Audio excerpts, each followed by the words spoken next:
kerajaan surga.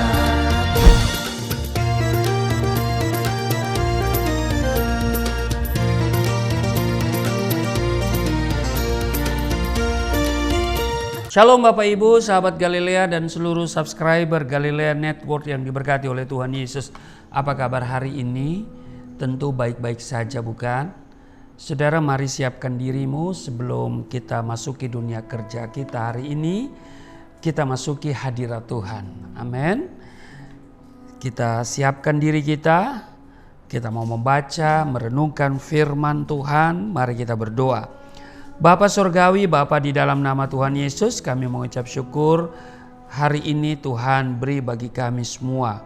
Sebelum kami melakukan seluruh aktivitas kami hari ini, kami datang di hadirat-Mu, kami bawa seluruh kehidupan kami untuk dibentuk oleh Tuhan seturut kehendak-Mu dalam kebenaran firman-Mu. Urapi kami, buka hati pikiran kami. Kami tolak setiap roh, setiap kuasa yang tidak memuliakan Tuhan. Di dalam nama Yesus, urapi hamba-Mu sehingga apa yang hamba sampaikan sesuai dengan isi hati-Mu dan setiap mereka yang mendengar diberkati. Di dalam nama Tuhan Yesus, haleluya, amin. Saudara, di Mazmur 45 pada ayat 1 sampai dengan ayatnya yang ke-6, untuk pemimpin biduan menurut lagu Bunga Bakung dari Bani Korah, nyanyian pengajaran, nyanyian kasih. Ayat 2, hatiku meluap dengan kata-kata indah, aku hendak menyampaikan sajaku kepada raja. Lidahku ialah pena seorang juru tulis yang mahir. Ayat 3, engkau yang elok di antara anak-anak manusia. Kemurahan tercurah pada bibirmu, sebab itu Allah telah memberkati engkau untuk selama-lamanya. Ayat 4, ikatlah pedangmu pada pinggang, hai pahlawan, dalam semarakmu. Ayat 5, dalam semarakmu itu majulah demi kebenaran. Beri kemanusiaan dan keadilan. Biarlah tangan kananmu mengajarkan engkau perbuatan-perbuatan yang dahsyat. Ayat 6, anak-anak panahmu tajam, menembus jantung musuh raja. Bangsa-bangsa jatuh di bawah kakimu. Perhatikan di ayat 2, hatiku meluap dengan kata-kata indah, aku hendak menyampaikan sajaku kepada raja.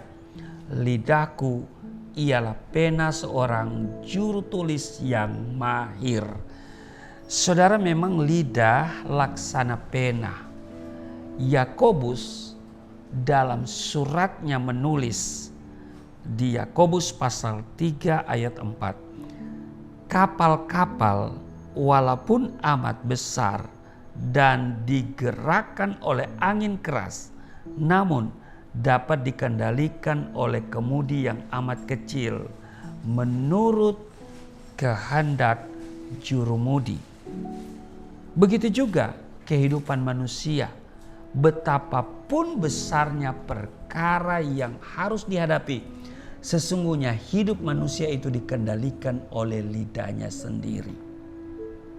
Yakobus pasal 3 ayat 5. Ya. Demikian juga lidah. Walaupun suatu anggota kecil dari tubuh, namun dapat memegahkan perkara-perkara yang besar.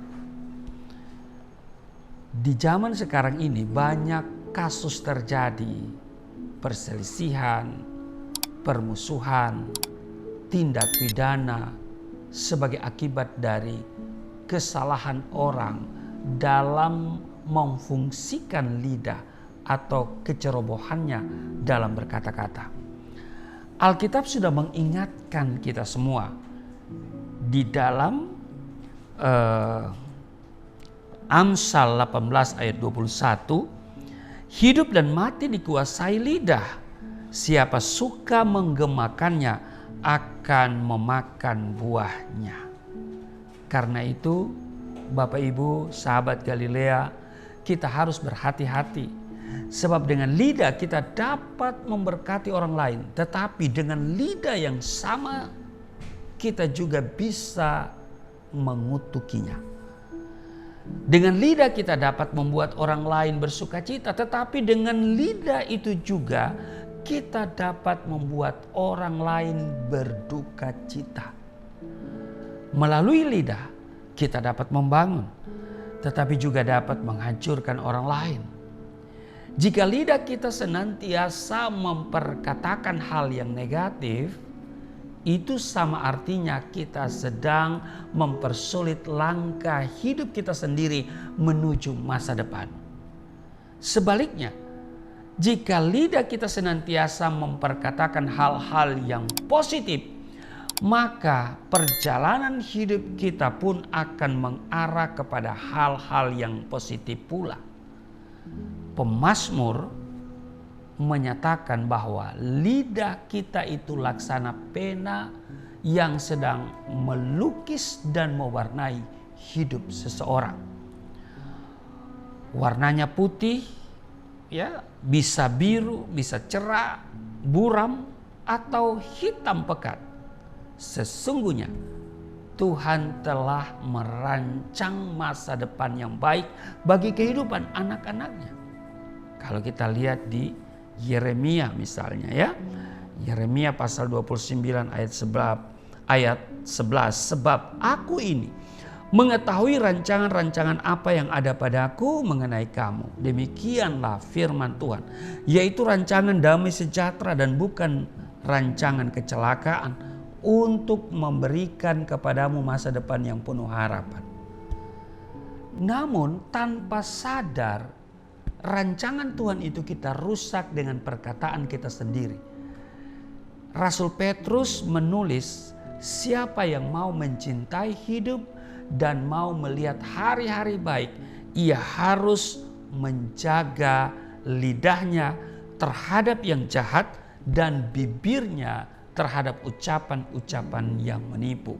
Itu saudara bisa lihat di 1 Petrus pasal 3 ayat 10. Jikalau ada seorang menganggap dirinya beribadah, tetapi tidak mengekang lidahnya, ia menipu dirinya sendiri, maka sia-sialah ibadahnya. Demikian tertulis di Yakobus pasal 1 ayat 26. Karena itu saudaraku yang kekasih, sahabat Galilea yang diberkati oleh Tuhan Yesus, mari kita menjaga lidah kita dari perkataan-perkataan yang negatif. Kita warnai kehidupan kita dengan hal-hal yang membuat hidup kita positif. Amin. Janji-janji Tuhan dan segala rancangan-rancangan yang baik dari Tuhan. Amin. Kiranya kita semua bisa menjaga lidah kita. Tuhan Yesus memberkati. Mari kita berdoa. Bapa Surgawi, Bapa di dalam nama Yesus, kami bersyukur kami diingatkan untuk menjaga perkataan kami, lidah dan bibir kami. Berkati kami percaya rancangan Tuhan dalam hidup kami, rancangan yang penuh damai sejahtera, yang mendatangkan sukacita, berkat yang melimpah.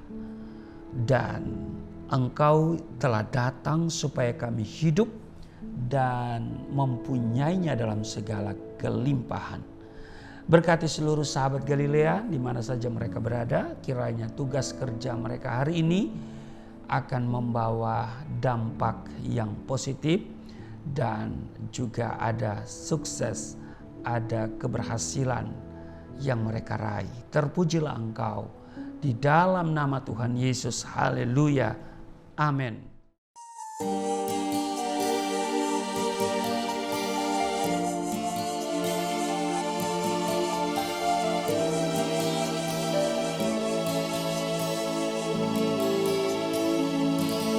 Bapa kami yang di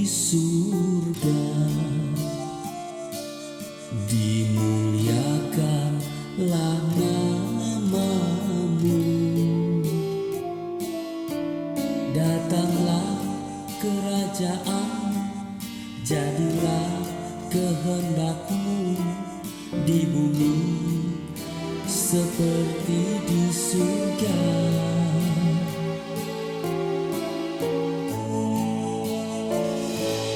Berikanlah kepada